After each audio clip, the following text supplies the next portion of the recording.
Dalam banyak-banyak negara, kenapa tiba-tiba Greenland? Sebuah wilayah autonomi di bawah naungan Denmark yang secara geografi adalah sebahagian daripada Amerika Utara. Sebuah pulau ais gergasi yang hanya dihuni sekitar 57,000 orang sahaja, iaitu satu populasi yang lebih kecil berbanding kapasiti sebuah stadium bola sepak. Tiada gedung pencakar langit, tiada infrastruktur mewah, hanya hamparan ais terbentang luas. Namun memasuki ambang 2026, tindakan agresif dan terdesaknya Donald Trump untuk membeli Greenland bukan lagi sekadar gurauan politik, tetapi satu manifestasi obsesi geopolitik yang mendesak. We have to have it. They have to have this done. They can't protect it. Denmark, they're wonderful people. And I know the leaders are very good people, but they don't even go there.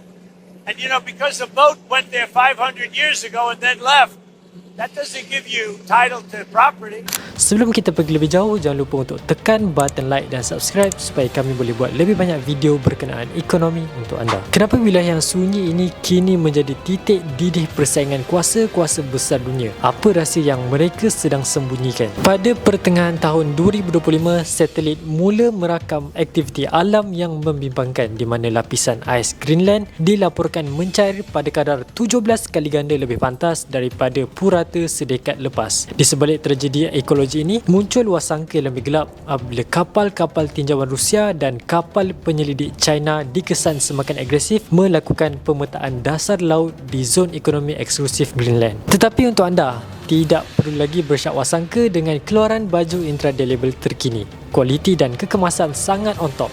Jika anda ingin dapatkan, boleh tekan link pada description yang ada di bawah. Ramai menyangka mereka memburu deposit mineral nadir bumi yang menjadi nadi teknologi masa depan. Namun realitinya lebih strategik.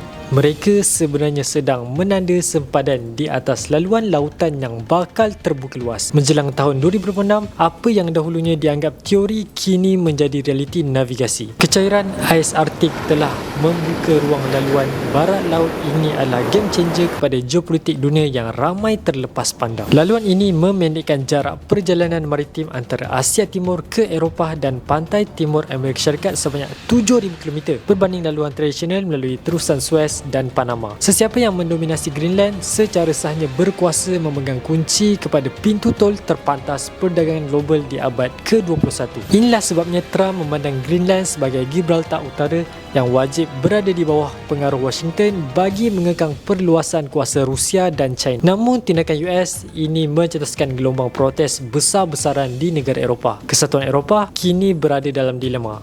Bagi mereka, Greenland adalah benteng kedaulatan terakhir di utara. Eropah juga turut mempersoalkan mengapa kuasa besar begitu gairah merebut laluan laut baru. Sedangkan pada masa yang sama, kecairan ais yang sama juga kini sedang mengancam untuk menenggelamkan bandar-bandar pesisir mereka seperti Amsterdam dan Venice. EU melihat langkah Amerika ini sebagai satu bentuk imperialisme iklim dengan menggunakan bencana alam sekitar sebagai batu loncatan untuk memperkukuhkan hegemoni ketenteraan dan ekonomi. Jika Washington berjaya mendominasi Greenland sepenuhnya, peta geopolitik akan berubah secara radikal. Amerika akan memegang monopoli mutlak ke atas nadi perdagangan masa depan. Namun, ia datang dengan harga yang lebih mahal, iaitu keretakan hubungan transatlantik yang mungkin tidak boleh diperbaiki lagi. EU kini sedang diuji. Adakah mereka benar-benar sebuah kuasa besar yang kohesif atau sekadar penonton yang lemah saat wilayah strategik mereka sedang dipancing oleh sekutu kuat mereka sendiri? Adakah kita akan melihat Greenland menjadi negeri ke-51 Amerika Syarikat